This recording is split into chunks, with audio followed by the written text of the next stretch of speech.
Hello, everyone, and welcome to our next episode of our partnership series. We're excited to just bring on our partners, share a little bit more about them and their journeys and why they started their amazing companies. So I'm excited to bring on Parker from Jump. Welcome, Parker. How are you? Hey, I'm good. Thank you so much for having me. Yeah, absolutely. Excited for you to be here.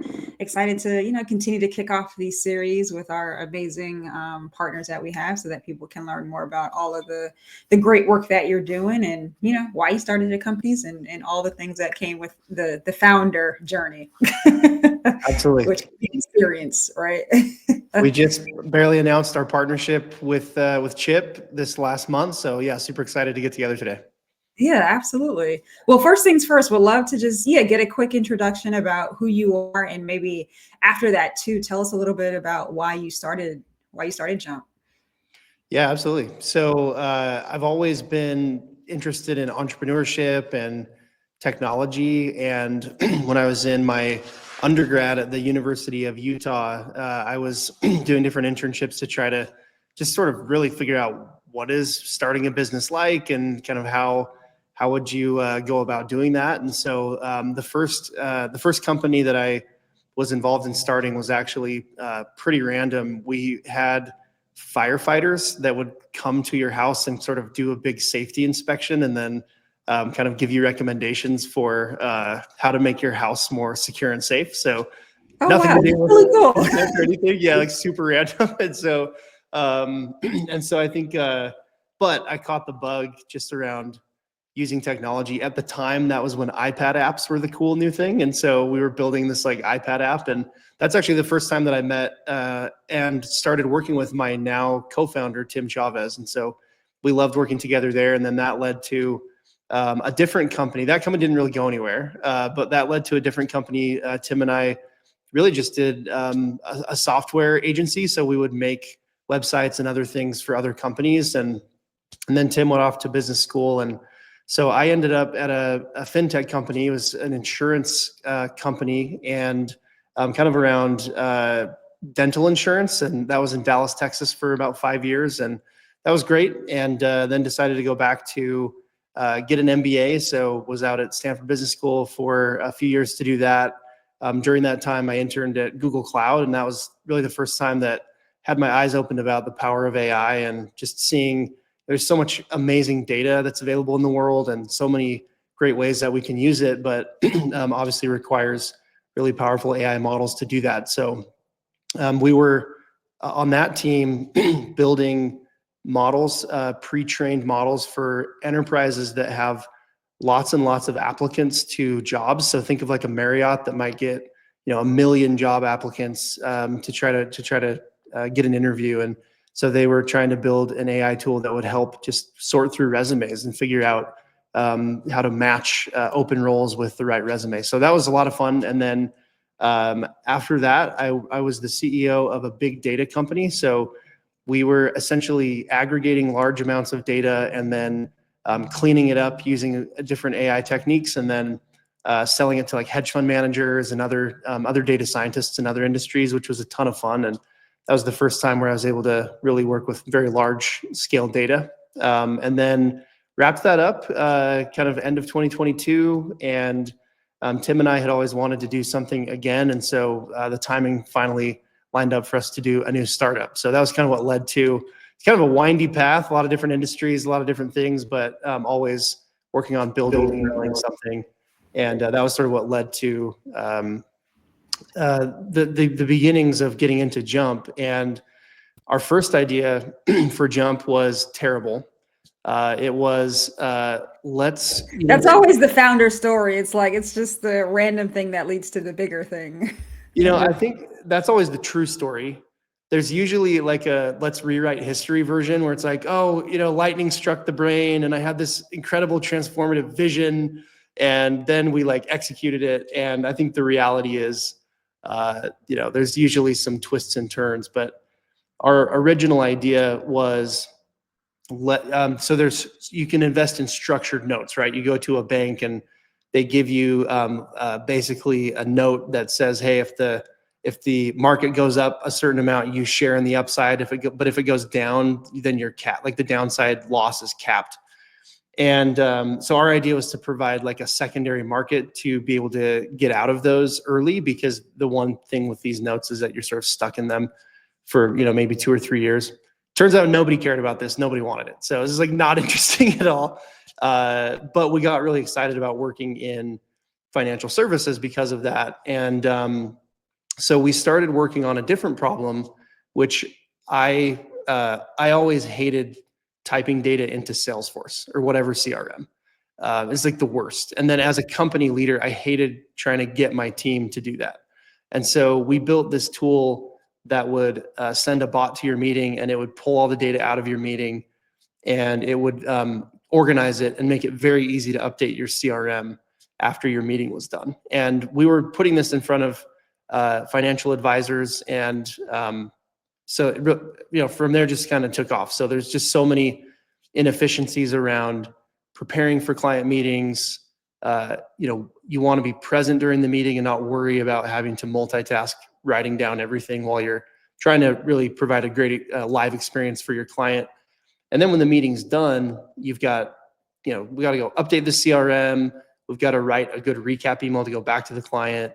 We have all this data that we learned during the meeting that we need to move into the financial plan. So there's just all this administrative work. And I remember the day where my neighbor, who's an RIA owner, he said, you know, I got into this business because I love working with clients. I got into this business because I love investing. I did not get into this business so I could go do data entry and write up compliance documentation in case I get an SEC exam.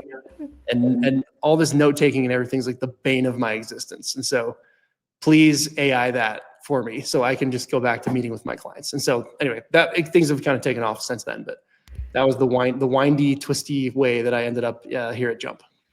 No, that's great. And I am nodding my head because I was like, I feel all of that as an ex investment advisor. And I feel like the package of just paperwork and things that you would need to do, even the fight when I was an advisor, and it was just like the fight around getting e-signatures and just adopting technology and going through all of that. And now to see how AI is really helping to just make that workflow and data entry a lot easier. Because yeah, no one wants to be their own assistant and then have to be in the meeting, having all of these notes, trying to figure out, oh my God, what did they say that I probably missed and didn't write down, which was probably the most important thing from the meeting. And I'm also trying to listen. I actually recorded an episode of my podcast last night, and we were talking about the difference between hearing and listening. Like, I feel like when you're an advisor and you have all of that stuff in front of you, it's like you're hearing, but you're not really listening. And you kind of provide that ability for investment advisors and financial advisors to actually listen to their clients, which is a really important thing. And of course, your neighbor's point, like what we got in the business to do. Yeah. And there's so much information that is communicated in a 1-hour meeting with a client. It's information about what the client really cares about, more quantitative information about different accounts and balances, and information about goals and things that they're worried about. And it's just, I think, too much for our limited human brains to be able to take all of that in, not to mention when you're doing 5 of those back to back, right? So I think we see AI as an incredible way to augment what we're all able to do, what's human, and just, an expansion of our brains. Oh yeah, absolutely. So you all have really quickly become like the go-to AI advisory tool for financial advisors in the space. What is really setting Jump apart from other solutions that are out there in the market?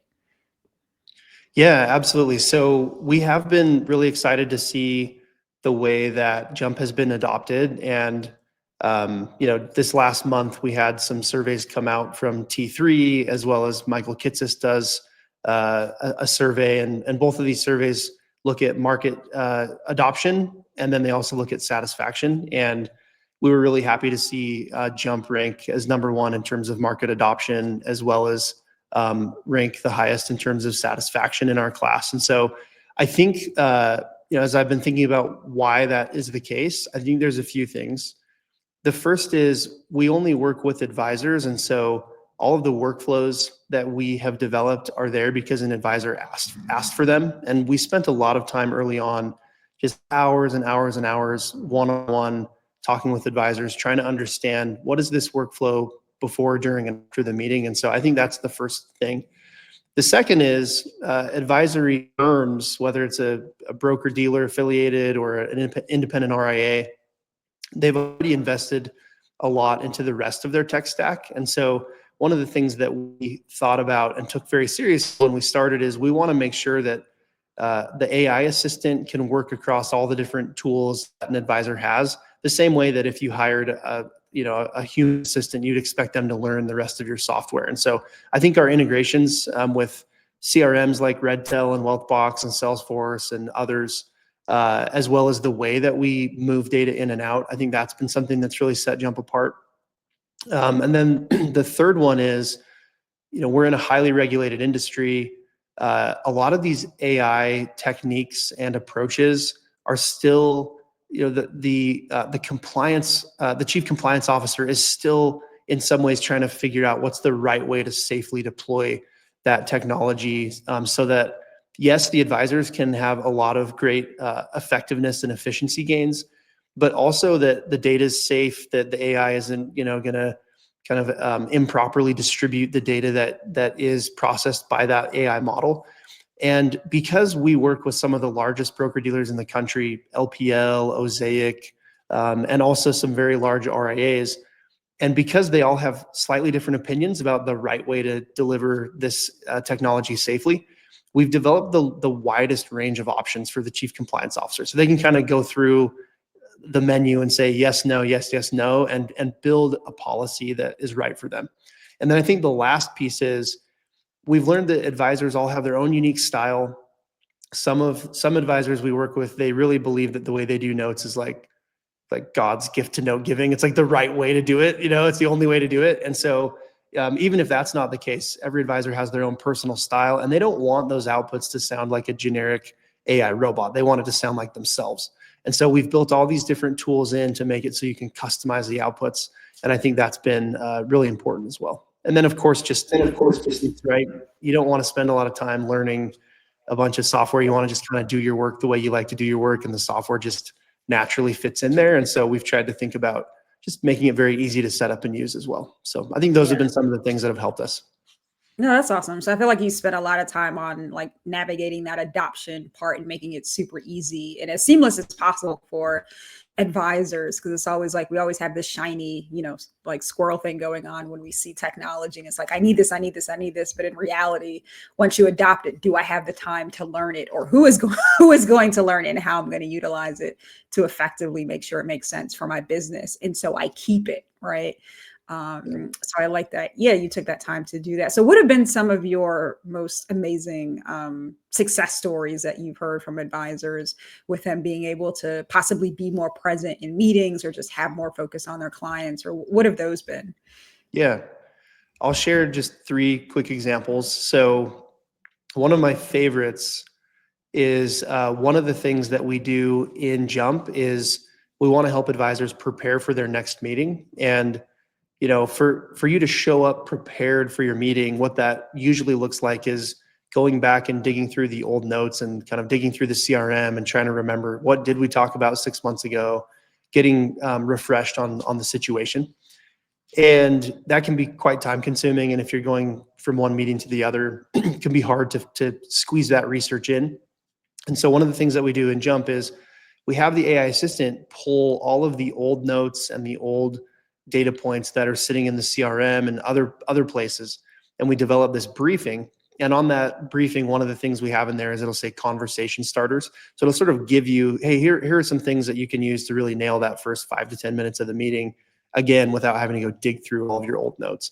And we've just had some really awesome moments where, it'll say, hey, don't forget to ask about how the trip to Hawaii went, or don't forget to ask how the new golden retriever that they adopted is doing. And these are little things that are just so easy to forget when you're meeting every 6 months or every year. But when you do remember them, it just makes a huge difference to that relationship. So that's the first one, that just kind of these moments that we're able to support. That's been really fun to see.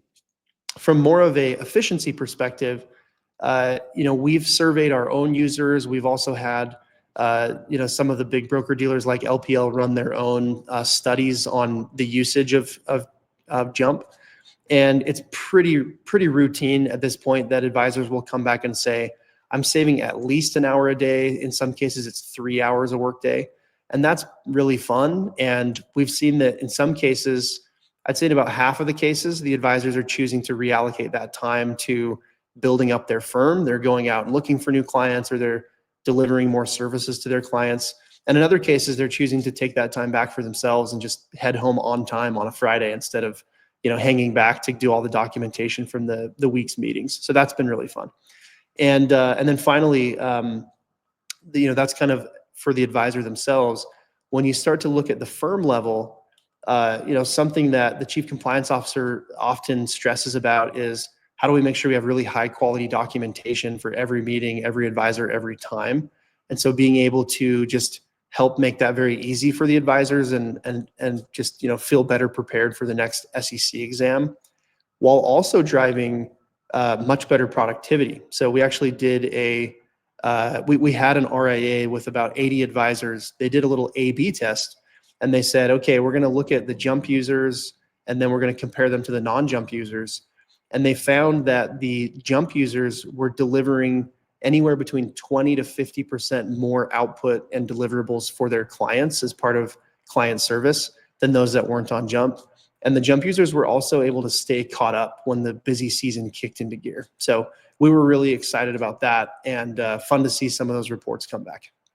Yeah, that's really amazing, especially just being able to reclaim your time in whatever way that looks like is a big thing, especially when you're probably a solo practitioner too, and you don't have a large team, or you're not maybe at a large broker dealer where you have access to a bunch of different tools. But even being able to save an hour sometimes for an advisor, or especially 3 hours, is a really, really big deal. So it's good to hear those use cases.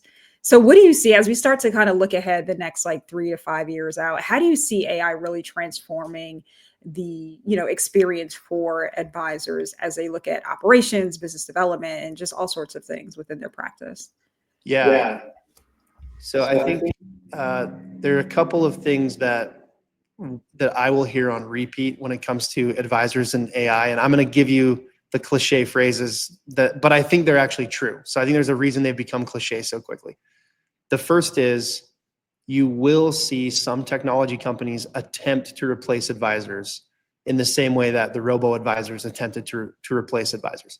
And for some types of clients, you might have some sort of AI advisor that's kind of good enough, right? For some types of clients.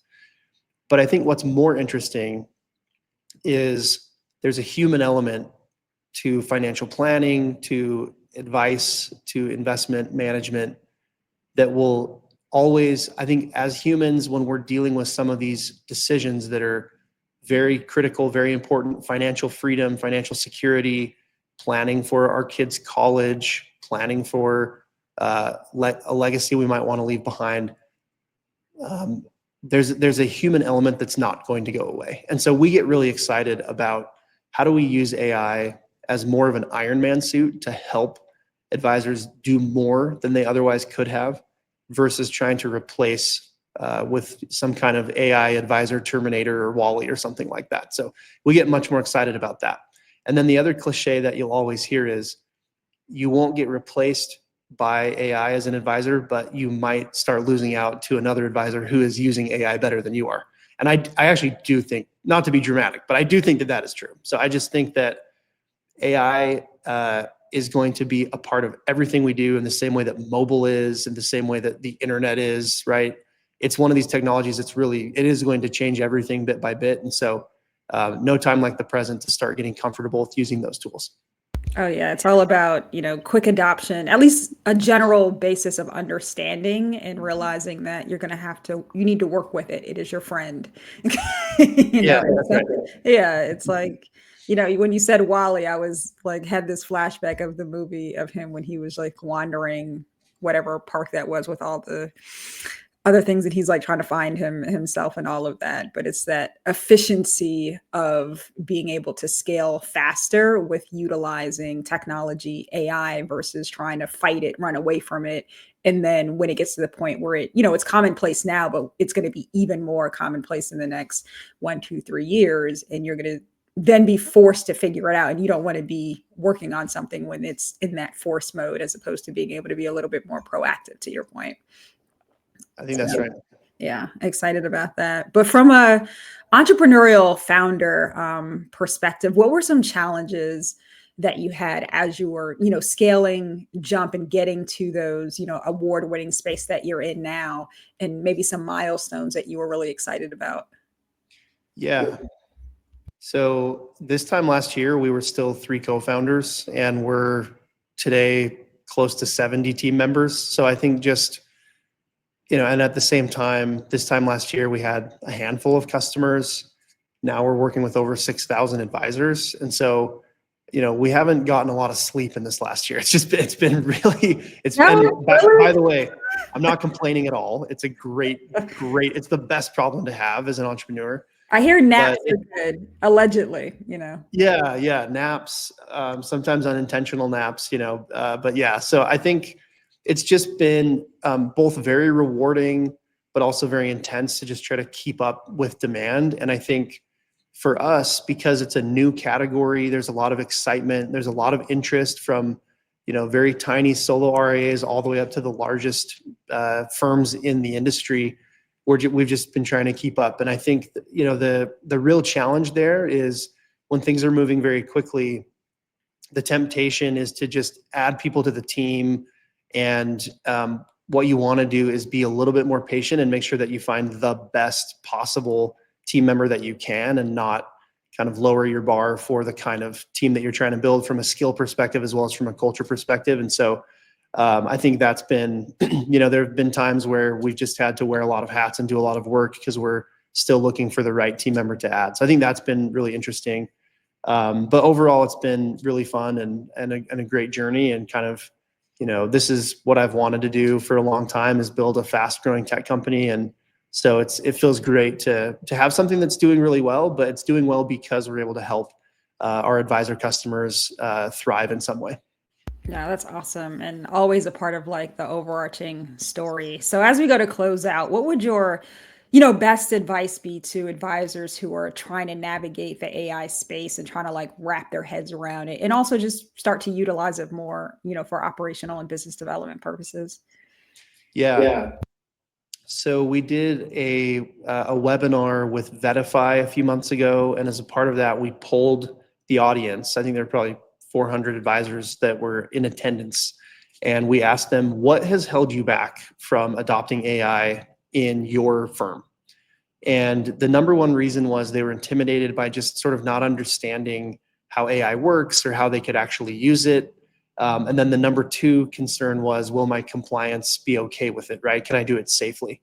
And so I think my advice would be, there are a lot of off-the-shelf tools like Jump, but Jump's not the only one, but there are a lot of just off-the-shelf tools that are made for advisors where you don't have to be an AI expert. You just kind of have to turn it on and try it, and you'll kind of quickly learn and see how that will fit into the existing workflow. And so I just would say, just, kind of dip your toe in. I mean, the easiest thing to do is go sign up for ChatGPT, get the business version, because that's the one that guarantees they won't use your data to train the model, but go get the business version of ChatGPT and just, start experimenting with it. And then definitely take a look at industry specific tools like Jump and think about, what's something in my business I wish was going better. And I guarantee there's some kind of AI tool made for advisors that has come out in the last 18 months that's going to be worth some experimentation. So I would say just don't wait 5 years. Don't be the person that's, I'll say that's still on a flip phone, but I feel like flip phones are actually coming back. So that's a bad example, but don't be 2019 with a flip phone, right? Just put your toe in and try. Yeah, they're definitely making their way back, along with Polaroids and all the things that are becoming nostalgic. It's like I have on this, original parts 1984 80s babies hat, and I'm just like, wow. All the things that I feel like were left behind are now kind of creeping their way in. But, such with the culture and social media and all the things. But yeah, I think advisors just need to just take the leap, make that an actionable point that they set up as just general part of their business process and operations. So again, Parker, super happy to have you on and just talk more about Jump. Excited to hear what you all have done and what's moving forward and your thoughts around the entire space in general. So thanks again for hopping on, and thanks for being a great partner to Chip. I know we're just getting started, but excited for the continuation in the journey. Yeah, likewise. Thank you so much for partnering with Jump, and thanks for having me on today. Absolutely. Well, everyone, please make sure you check out this episode of the partner stories, and then also the ones that are going to continue to come as we highlight and celebrate all of those, that make us great. Because again, as it said in the intro, we don't work in a silo. So this is how it works. Take care and see you all soon.